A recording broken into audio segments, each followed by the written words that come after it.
I think I've been live for 9 minutes and I didn't even know it. So, hello. There's four people here. I apologize. Um, I've been waiting till 3:30 to start this, and all of a sudden I noticed that I guess I went live. I didn't know it. So, hello, and welcome to another live episode. Generally speaking, we talk about spirituality in everyday life and integrating ideas and aspects of spirituality with how we be in everyday life. Hit and Dit. Hello, how are you? Nice to see you. This is the first time I think that you've been here, and so welcome. Um, Today I'm going to be talking about, and I'm going to kind of slow down a little bit because there'll be more people coming on closer to 3:30 Pacific Standard Time. So we're just getting started here. Um, um, Hit and Dit, do you have a first name that we could say, or shall just call you Hit and Dit? Does that work for you? I hope so. Otherwise, you would use a different name if you wanted to use a different name. So I'm still pretty new at these lives in the sense that when people come on and they have their name for YouTube, it's sometimes um, uh, difficult for me to go, okay, so who are you and what are you doing in there? So thank you, Hit and Dit. Uh, Ozma, did I say that right? Ozma. So thank you for letting me know and seeing your name and sharing it with us. So today we're going to be talking about um, well-being. This whole month of July, as of 2021 July, I'm talking about being in well-being and whole being. And my intention is for us to be able to see, so how do I want my life to be? How do I want to actually experience myself in this physical body? How do I want to experience and be in relationship with this physical body so that we thrive and we um, connect and that we are able to express our highest self, our highest knowing, our highest capacity to be our natural self. Aha. So here and there in Norwegia, my dear, thank you. Um, so so my intention for these videos, these lives, is for us to be able to have a conversation about what's it like to be you and what's it like to be me in these bodies, and how do we actually intentionally and consciously create well-being and whole being for ourselves, and what gets in the way. And this particular conversation um, began with the idea that Lao Tzu said a number of years ago, like over 1,000 years ago, a long time ago. Lao Tzu said, "Hello, Velta, Vivi. Finally, you made it. Hi, Marge. Nice to see you." Um, Lao Tzu said many thousands of years ago, said, "If you're feeling depressed, you're living in the past. If you're feeling anxiety or anxiousness, you're living in the future. And if you're living in, if you're feeling peace, now you're in the moment. Now you're here in the present." And that for me was really important for me to consider and focus on in my life, because I've spent most of 7 decades of depression, didn't know it, wasn't uh, dysfunctional as much as just a low grade, not able to access joy. At the same time, anticipating and being anxious and worrying about the future. So rarely did I feel that sense of contentment and peace within myself. And so I can't find well being and whole being, I can't experience it if I'm not here in this present moment. So one of the intentions of um, these lives is to engage with you so that we can have this conversation and talk about life, talk about who you are in this human experience, talk about those elements of what causes or what creates depression or creates frustration in you, and how we can begin to shift that and give you and empower you to make a difference in different choices. So that's what we're up to. Again, I for those of you who came in at about 3:30, I actually ended up hitting the live button a little bit early, so there was about 9 minutes of me walking around. Hit and Asma was here, so she was here, kind of watching me do that a little bit. So just got started a little bit earlier. So those of you who are here, Velta and Marge and Hit and Dit, if you guys could tell me, when do you know you are in well-being? What's the qualities of experience that you're experiencing in that state of well-being and whole being? How do you know you're there? Or if it's easier, how do you know you're not there? How do you know that you're not in well-being and whole being? How do you know? Part of the question, and I'm just talking while you guys perhaps potentially write, part of the dilemma is that we have a sense of, we know what it's like to be in that state of whole being and well-being. We know because somewhere, whether it's been this lifetime or a past lifetime or moments at a time, we've had the experience of well-being and whole being. And it can be a moment of awe, or it can be a moment of peace, or just relaxation. What is it for you? That's what I want to know. Any thoughts over there? A couple weeks ago, so some of you may know that I'm in August of this year, 2021. I'm going to be doing a pack trip on horses for 6 days, and so part of getting ready for that trip, I'm taking lessons to get my skills up a little bit and to get refreshed again with what it's like to be around horses, because it's been 30 years or so before since I've been with horses. So I'm working with a wonderful woman named Kate Wood here on the island, and so I drive out from my place to Deer Harbor. So I'm driving along the road and driving on the road and along the water, and it's quite beautiful. And then I'm with Kate with these amazing, magnificent animals, and I go into this state of well-being. I I kind of all this stuff kind of falls off me, and I'm now more in the present moment than I was. And in order to do really good work with horses, you have to be in the present moment. You have to learn to drop everything and just be present.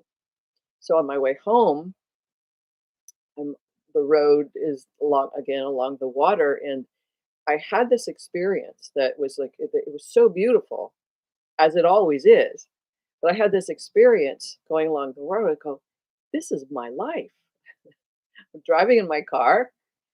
I have clients in the morning or clients in the afternoon or seeing you guys in the afternoon. And I'm driving in this beautiful environment. And then I had this revelation, if you will. This is my life. And in that moment, I felt this peace and well being and a recognition that this is my life. And I'm not making it up. And I'm not wanting for something. And I'm not lacking. And I'm not in worry. And I'm not in depression. I was in the moment of this, and in only in this moment could I have this kind of true experience, and that's really true for us. So many of us don't realize, we think that if we think about the future, we're going to have those moments of well-being, but we're anticipating and we're in um, expectation and we're in attachment to something, and now we want to get it, and now we're kind of upset maybe we won't get it, and we worry, or we feel guilty that we haven't gotten it yet, or, I shouldn't want this because I'm not worthy or whatever that is. And there's no peace and well-being there. So it's a fascinating dilemma because we really don't realize how much of life is actually here in the moment. We think it's either in the past or in the future. Hi, Fred. Nice to see you. Thanks for being here. Hidden It says, Asma says, when I'm living in the present moment, I feel true peace and ease. It's just amazing well-being feeling. Yes, it's the best ever. Marge says, I'm content to do my list drops away and my focus is narrowed to just in what I'm interested in. I forget about food or caretaking of others around me. As Ma says, I feel congruent and in alignment with who I am. Lovely. Marge says, I find it most easily when I'm creating or giving a massage.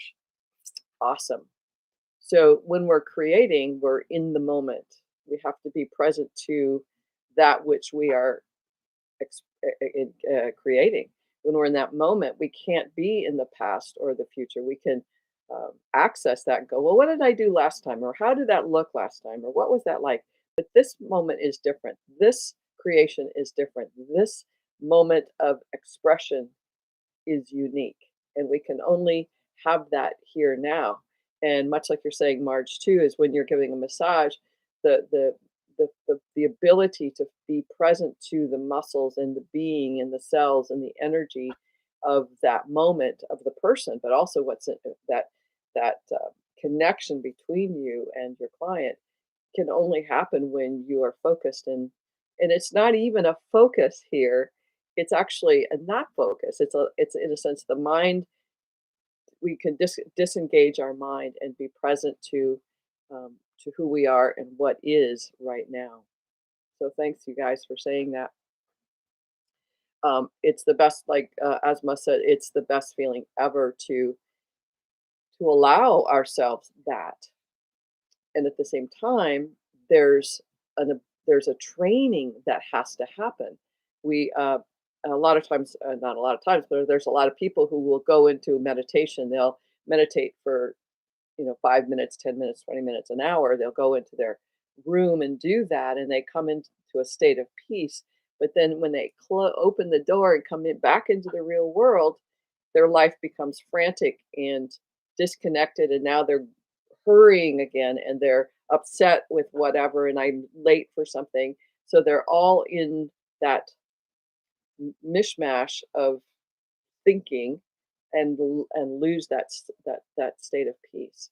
So if we can train ourselves to go, okay, where am I right now? It's a big deal. It's a big training, and it's not a hard training, but we have so much investment in the past. For entertainment lately at night, I watch on public television. I watch Rick Steves talk about Europe, and he's highly focused on history and museums and wars and things like that that was happening, like the of course because of the geographical elements and the religious and the all the wars that were happening or have happened over thousands of years. It makes sense you talk about that. But when we're focused on the past and all the generations of that, we get lost in what is here now. We could say yes, we are built on the past. Our reality, in essence, is built on the past, or at least our physical three-dimensional world. But can we be in Europe or someplace without having to be so focused or conscious on the history, the historical elements of that? Asma says, we can merge some useful memories from the past with a couple of our fruitful imaginations from the future to be that great creative creature in our present moment. That's right. If I want to, Marge, my friend Marge Frankie, she creates these amazing magical fairy houses and or fairy doors. And so she has a sense of something. and she has a knowing of what that could be a little bit. And so, like what you're saying, Asma, is like there's some fruitful imagination that we have an anticipation of what might come. And at the same time, Marge has houses, fairy houses that she's built in the past, and she can draw on that experience. And so that's useful. That's very useful, like you're saying, Esma. It's very useful. But if we're focused on the past, then we're in a state of fear. And when we're in a state of fear, we're in a state, in essence, of a degree of powerlessness. If we're afraid because we think something bad's going to happen or something could happen. So that's a, in a sense, a future thing. But our thoughts of fear are based on what we've been told and what has been in the past. And our job is to be able to go, okay, that is not how it is. So, for instance, many of us grew up in houses and homes that were not highly functional. There was perhaps anger or a lot of anxiety. In a sense, there was a lot of craziness or inconsistencies. And that created a sense of anxiety in us because we didn't know. We'll talk about anxiety in a second, but we didn't know what was going to happen. And so we created a state of fear. And so we developed stories about the history of our lives. Well, my mother was this way, my brother was this way, my dad was this way.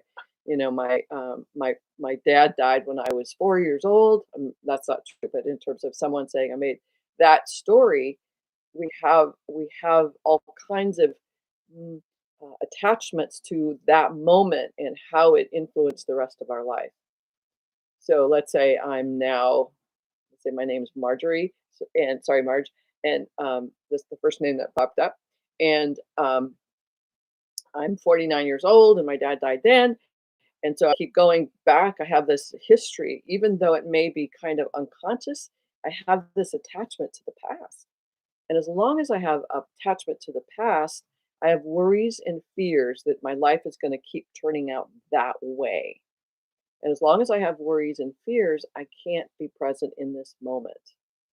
I can't I can't allow myself to be the fullest expression of myself in this moment. So even talking with you, I can say, "Ooh, you know, in the past I wasn't very good at this, or at the past I made a lot of mistakes, or at the past I, you know, and I better worry and be, concerned and vigilant in the moment." And this is what a lot of us do: is we be vigilant for possible mistakes or possible um, interruptions or possible things that you being the audience, could make judgments about me and perhaps not like me, or you know um, go off of YouTube and go, I'm leaving this lady. Uh, so where and how I be present in this moment is really important. If I'm talking from historical stuff here, I can't be present to you. My intention here is to be present to you the best I can. By the way, thanks for being here, all of you. And if you haven't already subscribed, it would be great if you did. You'd get notifications of when these lives come up, and also the ones that are recorded and come on every Tuesday.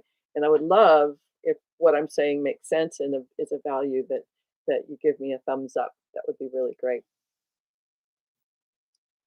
Uh, Asma says, exactly. We live in fear and disappointment because of who we think we are, not who we really are. Absolutely. The way that we have been, uh, two things, the way that we have been treated, but then the way that we interpret that treatment says that that's what you're saying, Asma, is that um, I was treated this way, or I was ignored. I was this me, Rosie. I was the sixth child of nine. So in essence, my experience was I was pretty insignificant because there were people who were older than me that needed to get to football practice or to dancing classes, and there were younger kids than me that needed to get fed and their diapers changed. So my sense of self, because of life, the way it was, it taught me. It's like, well, I in my little mind, being 5 or 6 years old, going, well, I think I'm pretty insignificant here because they're more important and they're more important. And so I believed myself to be insignificant.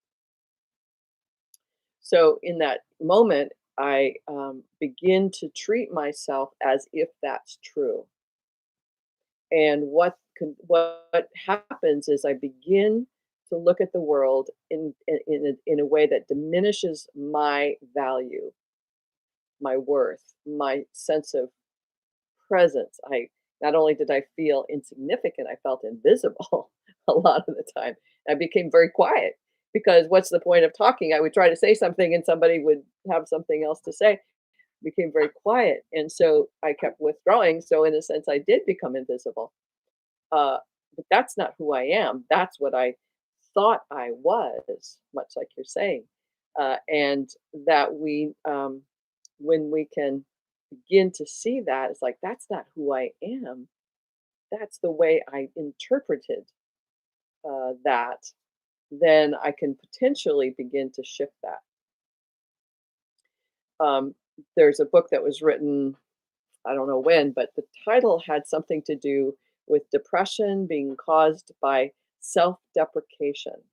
Now, self-deprecation is all the ways that we say negative things about ourselves. It's the negative self-talk.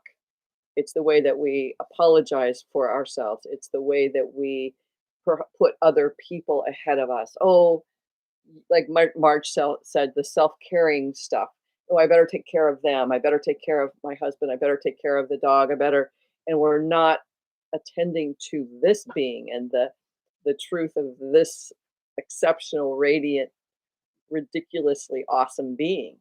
I'm I'm beholding to other people because it's like if I'm insignificant, I want to get fed. I want to get I want to get nourished. I want to survive. I better, toe the line, if you will.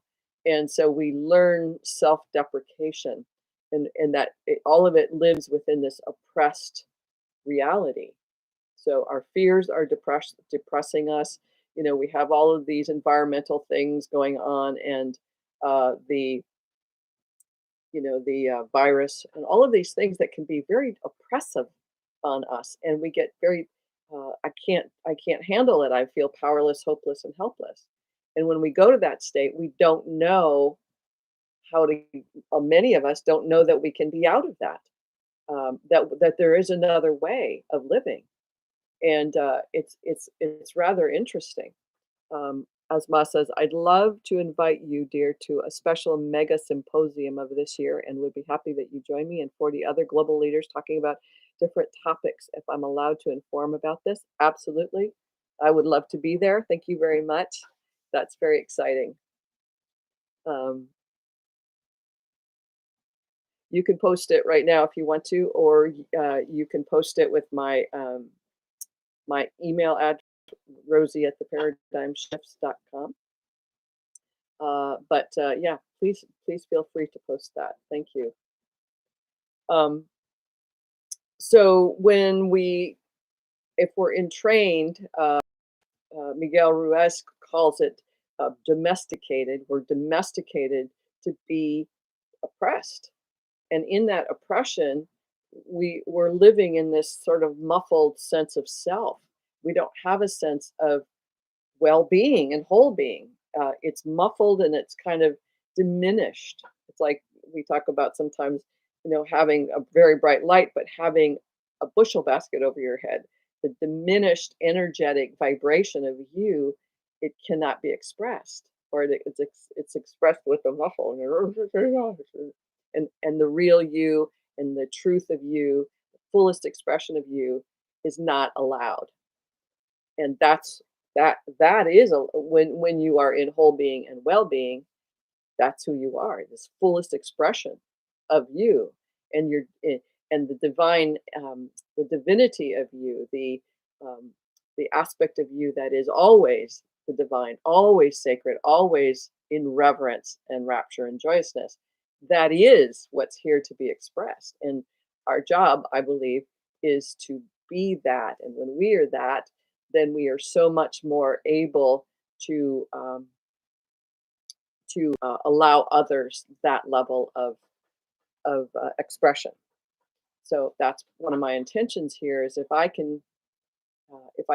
as I practice, not if I can, but as I practice being my authentic self, that those of you who are watching or even not, just the vibration of me shifts the vibration of other people and they begin to feel more open or more at ease and more able to relax and experience the joy that is from within. Um,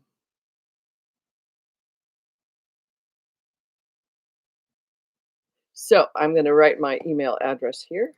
It's Rosie at the paradigm shifts. Oh, the paradigmshifts.com is my website. So if you haven't been there yet, you might want to go there. And I have a really amazing newsletter that I put out once or twice a month with some blogs and then some interesting information that may be interesting to you if you're looking for things like that. And lots of blogs on my website. So lots of information for sure, and things about my books and trainings and the rest of it. Thanks, Asma.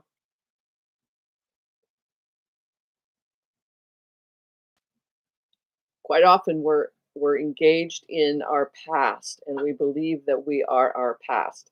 If you're watching this, I sense that you already know that that's not true about you, but you don't know your way out of that. It's like being in a paper bag and trying to get yourself out of that paper bag is because our consensus view of reality says this is what's true and we're in a sense entrained and domesticated into that consensus reality, part of our culture, part of our religion, part of being a particular gender up till now because we have children who have a freedom to express their true sense of self within themselves regardless of whether they're in a male body or physical body, female body. Pretty interesting. They're owning their freedom to be the full expression of themselves, whatever that means.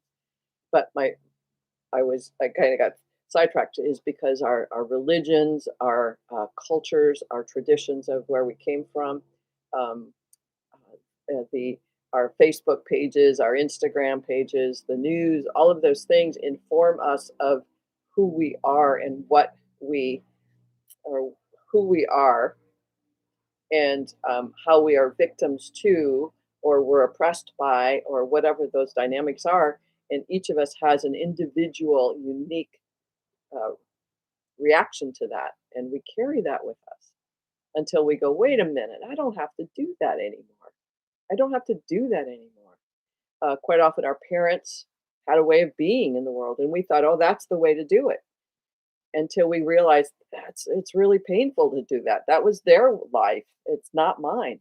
What do I want to do? What's true for me? So that's the sense of depression. So I want to talk about depression as depression for a second, in a sense, the mental illness, the clinical diagnosis of mental illness, depression is actually maybe 10% of clinical diagnosis. So what I mean by that is if you're depressed, you're probably depressed for a lot of reasons other than a chemical, biochemical response to the world. I'm sorry, response to yourself. It's usually the influences of the world on you and then how you learn to self-deprecate yourself in order to, as a survival mechanism to survive. So again, coming back to all the ways that we depreciate ourselves. And what happens is we just get to feel valueless and hopeless and helpless, and we kind of numb out. And when we're numb out, we just like I don't know what to think or do or say, and so I'm gonna go to bed because it's too much to try to, in a sense, impose my expression of self on the world because nobody's listening. That's the belief. Nobody's listening. But if we're not listening and going, "Hey, I got to express myself because I am. I am expressing myself. I need to express myself because I am." Does that make sense? We always think in our Western society we have to put in "I am a woman" or "I am an American" or "I am a psychologist with a PhD." I am, but it's like the truth is I am, and so I need to express myself. If I don't, I'm going to get sick. You're going to get sick. That's what happens to a lot of us is we self-deprecate and we defer our sense of truth and knowing to somebody else or to the authorities or to our parents or to our husbands or wives. Somewhere we are deferring our power. This happens a lot at work where we're in organizations or corporations, some company where we are not recognized um, as an important and being. We're used as in a sense, a roboton, or go just do your work. Given um, we're not given the sense of reverence and respect that we each deserve. So in all of those places, we begin to feel like, what's the point? What's the point? What's the point of me saying something? Nobody's listening. What's the point of me wanting to live? Nobody cares. What's the point of me, expressing myself? Nobody wants what I have. There's quite often I work with therapists and coaches, and when we're working, a lot of times they want to develop their business, and I'll say, okay, so what's in the way of that? And it's not uncommon that these really brilliant people will say, well, I believe nobody wants what I've got to offer. And I'll say, is there evidence for that? And they'll go, no, I just think that's true. And sometimes that pattern of believing it comes from a past life or from ancestral practices or whatever, and they carry or we carry this vibration of nobody wants what I have to offer.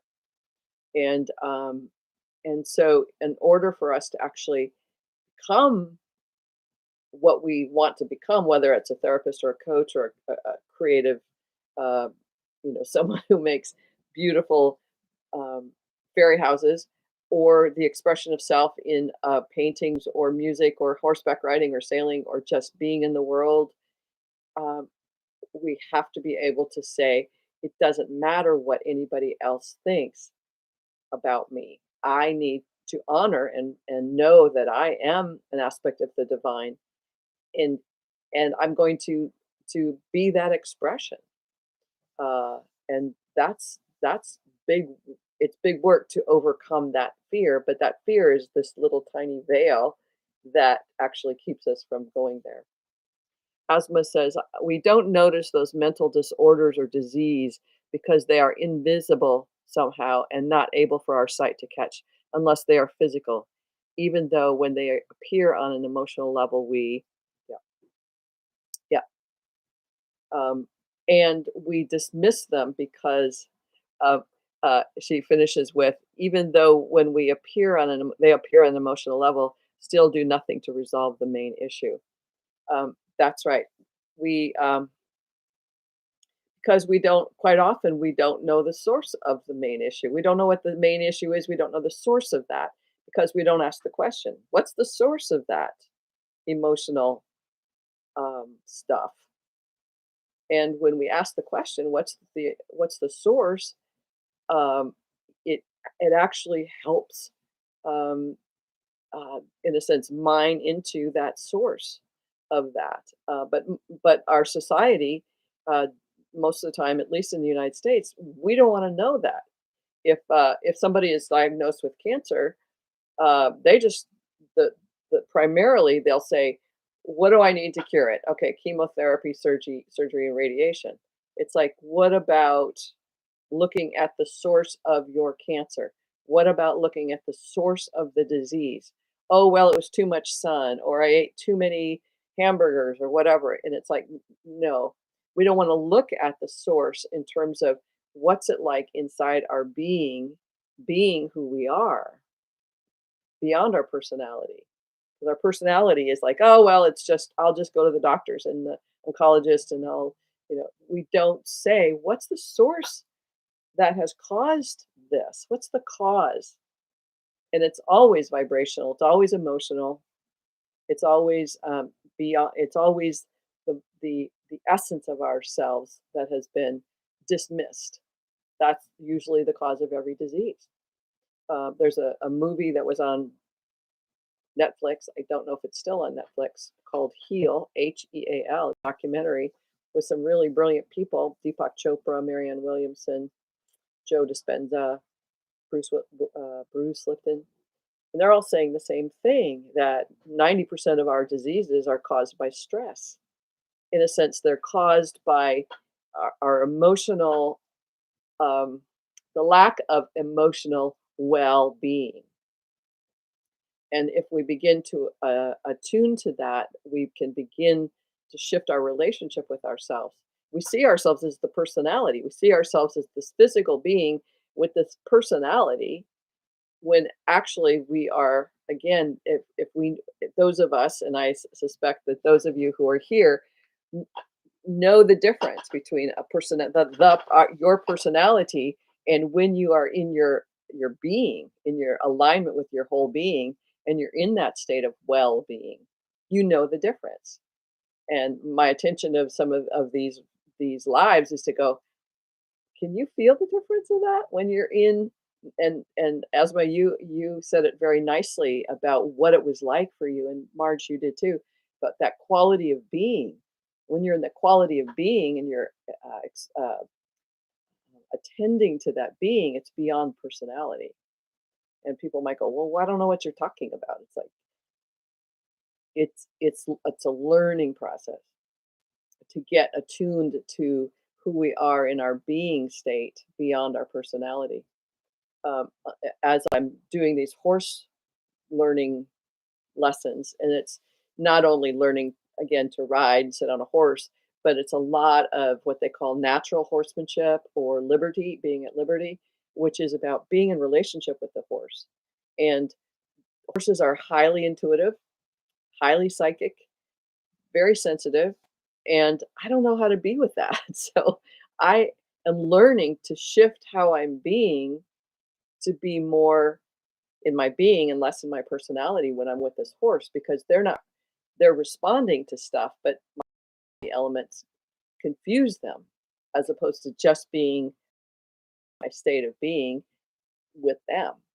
So it's a great therapy for me. It's a great spiritual practice, in a sense of letting go of, well, shouldn't a horse do this? All the things I learned in the past, everything I learned about horses in the past, kind of doesn't work. It doesn't work anymore. And so it's kind of fascinating. It's just another place where I'm learning and training myself to be, and let go of what was my personality, all the elements of that which has to do with surviving, my survival mechanisms, how to get people to like me, what has people attracted to me, all of those things that on a different level doesn't matter. I just want to be present and be in well-being. Um, let's see, I have to back up a little bit. Um, uh, because you're saying a lot of good things here. Um, yeah, thank you. Root cause, we only handle the leaves. I'm not sure what you mean by that. Such a healing to listen to you. Thank you. I feel I hear my own entire being talking. Thank you. No words can describe what I want to express, to be completely honest. Thank you. Thank you. That means a lot to me. Um, so when we're in the past, and we're in a sense of fear of repeating the past, we're afraid of coming out into full expression for fear of, okay, and when we can begin to train ourselves to listen for those fearful thoughts or those fearful reactions, and go, okay, I'm gonna watch that, just noticing. This was a big deal for me, was just noticing when I'm having a thought that isn't a thought that's, in a sense, joyful. And for a long time, the truth is, I didn't even know that I could have a joyful thought. I didn't know that I could be joyful. It wasn't until I was probably 61 or something like that. Is I because I was so entrenched in this way of being that joy wasn't even a possibility. And I go, wait a second, joy is supposed to be part of my life. And from a spiritual perspective, joy is one of the main spiritual principles. We're supposed to be in joy. And so it's like, if I'm not in joy, then what do I need to disentangle here so that joy is a possibility? And so when we can question ourselves and say, wait, I can have joy because everybody can have joy. How do we do that? How do I do that? And I'm not going to ask the question, what's the source of my joy? Because I don't know, because I'm not allowed, I haven't been allowed to know. I haven't allowed myself to know that. But what's in the way of the joy? What's the obstacles in the way of the joy? And so I have to untangle all of these little threads of complex thinking that I thought was me. And little by little, as I let those go, is like, oh my God, there's a thought, look, joy. And it was wonderful. It's like, okay, if I did it once, I can do it again. And even though this is my experience and it took me as long as it did, and it's still, I'm in process here and we'll always be in process with this because we always are. Um, every one of you might be able to do this so much more quickly, to bring up joy, to bring up what's infinitely pleasing, to know what your truth is in terms of knowing yourself and knowing what is joy and what that experience is and how to access for yourself. Okay, I want to talk about anxiety and anxiousness and being and futurizing, if you will. So I got to a point where I realized I got conscious of this. I'm feeling anxious. It's like sometimes we just have to get conscious and notice, oh, I'm in an emotional state, or I'm in a state of fear, or I'm in a state of stress. We're so immersed in it, we don't even know that it's a state of being that's like, oh my God, look at that. I'm in a state of rage or pissed offness or whatever. And when we begin to acknowledge and recognize those things, not as wrong or bad, but as just what is, then we can go, wow, okay, I am feeling this. And what's the source of this? Again, that's a question I ask myself all the time. I ask my clients that, and I ask, in my books and all over the place, I say, what's the source of that? As Ma says, my topic that I will share in that symposium September 6th is embracing one's instincts opens doors to identify one's true self. I can't wait to share it with the entire world. That's beautiful. So your topic for that is the symposium is embracing one's instincts opens doors to identify one's true self. I think that's brilliant. Very exciting. Can't wait. Um, so when I asked myself that question, what's the source of that anxiety? So in a sense, when I would think about the future and I would feel this, and that's like the anxiety. It's like, "Ugh," and I would think about the future and it would happen again. And I go, well, what is that? And what I realized, it's like these veils, many, many veils. And depending on how much anxiety I have about something, there might be tons of veils or just a little veil. But what I realized was when I was at the threshold of my doorway, if you will, I would imagine myself at the threshold of my doorway, going out or going towards what it was I wanted. Let's say it was to write a book or work on a book or something. And this anxiety would come up. And it was like, oh, so that anxiety is like an aspect of fear that says, don't go there because something bad will happen. So if I went too far into the future, which might even be 5 minutes, depending on what the state of my being was, if I realized, oh, that anxiety is in a sense trying to protect me against the unknown. We can imagine all we want. We can worry about the future. We can imagine the worst of the worst of the worst, which, there's a lot of things happening in our environment that allows us to worry about the worst of the worst of the worst. And this anxiety is says, don't go out there because that's a scary place. We don't know what's going to happen. Don't go there. But as I was able to say, okay, I don't know what's out there. Because it's not true yet. It's not real. There's nothing in the future yet. We haven't created the future yet. And so I would come back to the source of truth and say, there's nothing there yet. I'm in the process of creating that truth. And I can create it from fear and anxiousness and worry, or I can imagine myself just stepping into the next moment, stepping across that threshold, if you would, and go, oh, it's a beautiful day out here. Oh, there's fresh air out here. Oh, there's birds singing.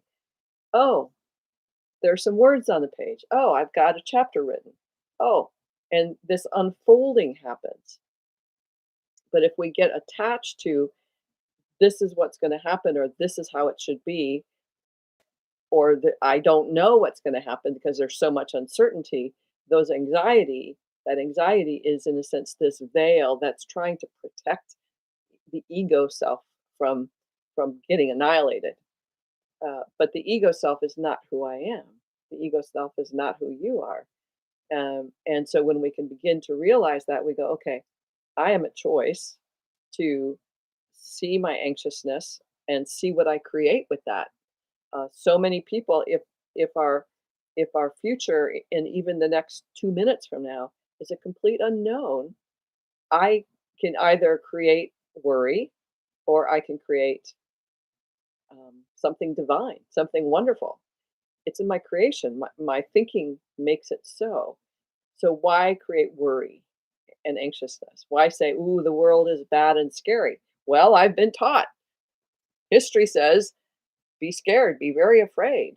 And so when we're going forward, it's the same thing. Anxiousness is this place of futurizing bad things happening. And we can be a choice about that and go, wait a second, I don't have to worry about that. I don't have to anticipate feeling guilty for having something good happen to me, because this happens a lot. Oh, if I'm wealthy and have the most amazing partner, I'm going to feel guilty because, and then fill in the blank. It's like, you don't know that. We just make it up, and we spend so much time thinking about things in the future that will never, ever, ever come true, and is such a I'll say it's a waste, but it's a way of spending our energy that is not creating well-being and whole being. A lot of people get ulcers. Why? Because they worry about the future. A lot of people get all kinds of heart issues and brain issues and stuff. Why? Because the source is, how are you being in your life? How are you being the source is not the question, obviously. The answer to the question, how are you being in your life, will tell you a lot about what is creating the disease, the illness in your system. And when we can notice that and see it and value it, value it, then we're beginning to value ourselves and say, oh, I kind of like what you're saying here. But we've been trained to, again, diminish this being, the sacred being. Been taught to diminish and defer and not trust ourselves. This is a large thing. I don't know about men so much, but I know it's true for women that we don't trust ourselves. But I believe it's true about men too, that it's a universal existential thing that we've been trained. Don't trust yourself. Listen to what the authorities are telling you. And so we listen and we live in fear then. It's like, what are they going to say today? What's the weather going to be like? How high is the temperature going to go? And we're in this state of franticness, not well being. So even in saying all that, my body and doing this, my body can feel the franticness that can escalate very quickly. I had a client email me, text me yesterday. She was going through something very challenging, and she sent me some texts that her partner had sent her that were pretty violent. And in reading that, which is not mine, I could feel the yuck in my system, and I had to delete that and then just kind of give myself permission to let go of that and move that away because it caused distress in me, and I didn't need that. It was a reminder, if you will, of my some of my own past, and it kind of regrew, not regrew, but kind of generated some of that stuff. And it's like, okay, maybe that helped get more of that out of my system. But when we bring that stuff into our lives, we can go, okay, I don't need that. I don't need to listen to the weather reports anymore. I don't need to listen to the news. I don't need to look at Facebook and Instagram to tell me how I should be in the world. I need to listen here. If I'm not in well-being and whole being in that place of peace, um, then I'm either in the past, and I can check that and go, okay, don't want to be there, don't want to be there. I want to be here. And in that, then I have this amazing experience of driving down the road and going, this is this is my life in in in a sense, and like I can't believe that this is my life, and but it's not because I've been living this same life my whole life. I just have not been embracing the beauty and the delight and the truth of that.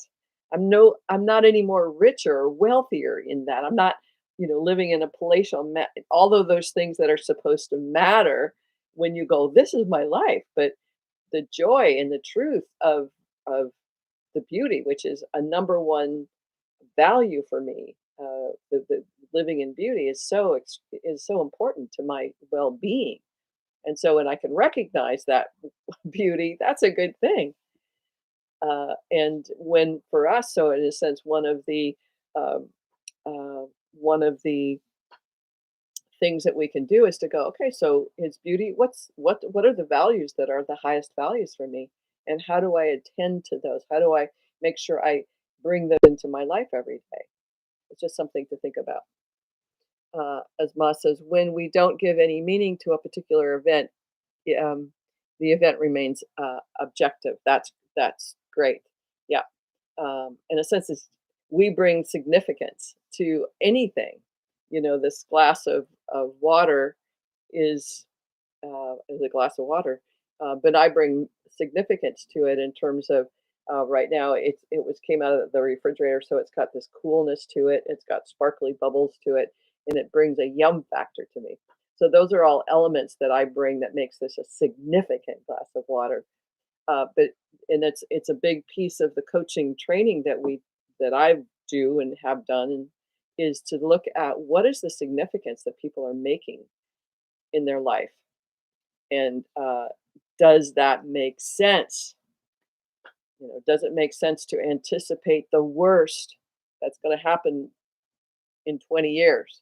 How can we be here now in the moment and shift our consciousness in such a way that we're elevating possibility in a good way, and we're elevating possibility when we're thinking the worst?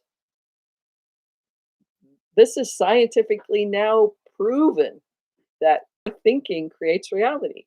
So let's elevate our thinking to see the positivity, and that each individual, as an aspect of the divine, has the capacity to elevate the well being of everyone on the planet, including the planet. And that's got me really excited to bring myself to that level of knowing, because I believe it's a knowing, not just a belief. It's a level of truth to say, I'm going to elevate my thinking out of worry. And in order to do that, I need to notice, oh, I'm in worry, or I'm in stress, or I'm in angst, and go, okay, let's rethink that. And let's come back. And some people call it pivoting, pivot back to this place of well being, but we can do that. And when we can do that for ourselves, we become more and more, it becomes more safe, sustainable, then we have the capacity to share that.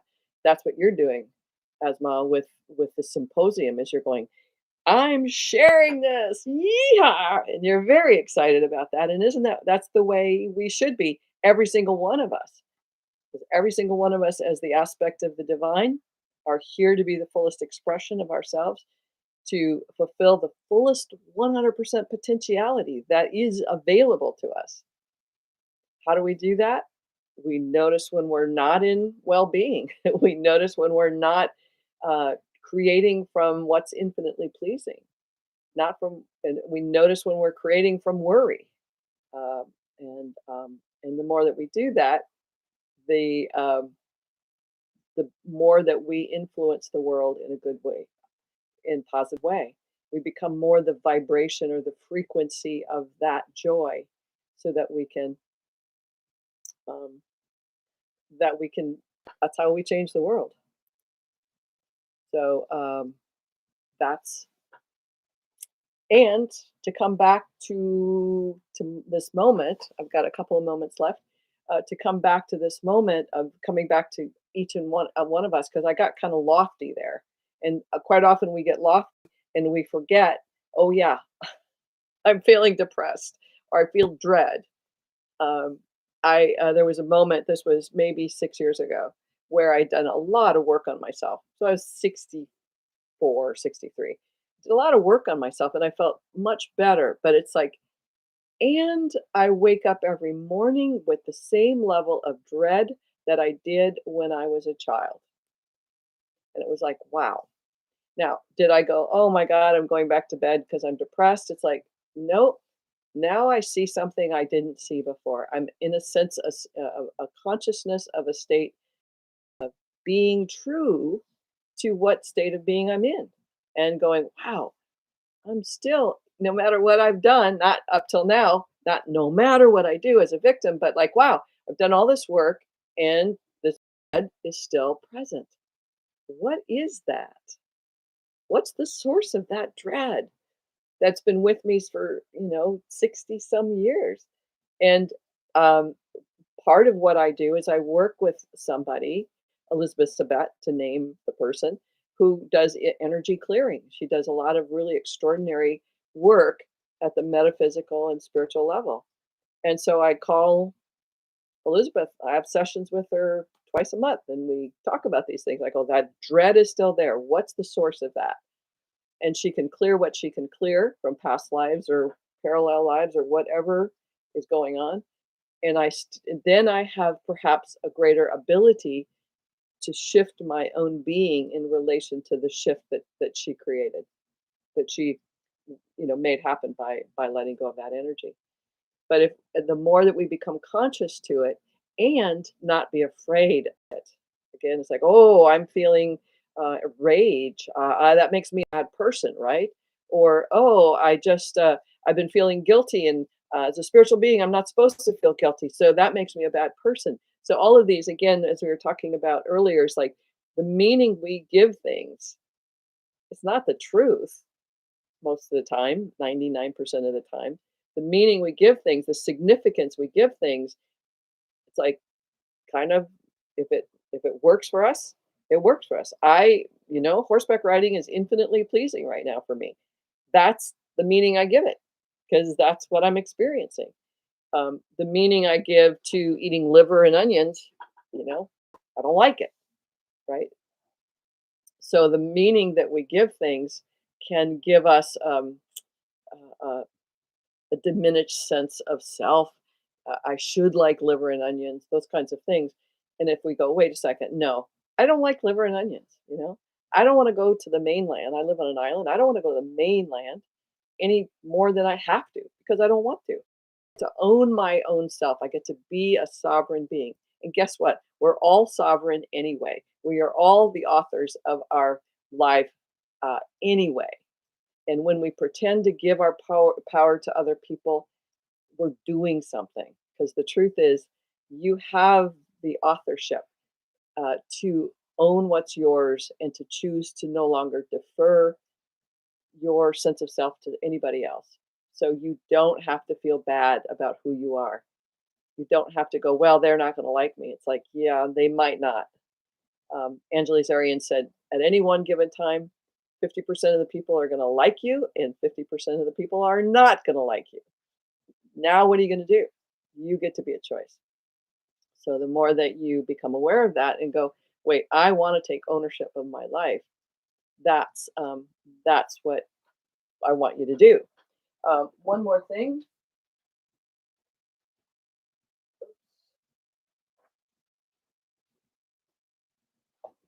This is the first book that I wrote, Self Empowerment 101. And the subtitle is Reenchantment with Our Capacity for Empowering Ourselves and Others. So, in a lot of what we're talking about, this might be a really good book if you want a book or need a book or wish you had a book. Maybe this might be the one for you to look at. It's got lots and lots of coaching questions in it. And I think it's really good. And people tell me it's really good. So, that's what I know. So, that might be really helpful at some point for you. Any other questions or thoughts or feedback for today? Asma, thank you so much. You've given and contributed so much to our conversation. So I appreciate that. Thank you. Let me see if there's anything else that I wish I had said um, that I haven't yet.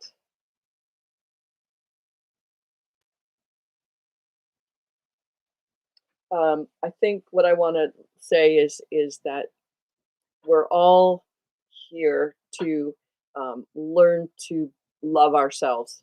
We're all here to learn to respect and honor and appreciate who is inside here, as well as this physical vehicle, the sacred vehicle that we live in. And sometimes we get pushed and challenged deeply in order to find the source of that respect and the reverence and the sacredness of that. Sometimes we get pushed into really scary, hard places, and it's all part of the lesson of who am I in those challenges and in what feels like the darkest, scariest place in the whole world. And every single one of us goes through that process, and so you're not alone. And getting yourself and finding support and the right coach or the right therapist, the right spiritual guide, the right healer for you is really really important. But we're all here to serve each other in aligning to our highest truth and our highest expression. That's what I want for you. I want you to be the highest expression, the fullest expression, the most fascinated, delight of who you are inside. That's what I want for you. All right. Well, I'm going to say goodbye. Thank you again, all of you who've been here. If you haven't already, I'd love you to subscribe and or leave a thumbs up or a comment for me about what you found valuable through this conversation. Thank you, and I'll see you next week. Okay, bye for now. Marge says, "Thank you so much, Rosie. Good talk. Hitting it. I liked how engaged you are." Yes, me too. Thank you. All right, you guys. Bye.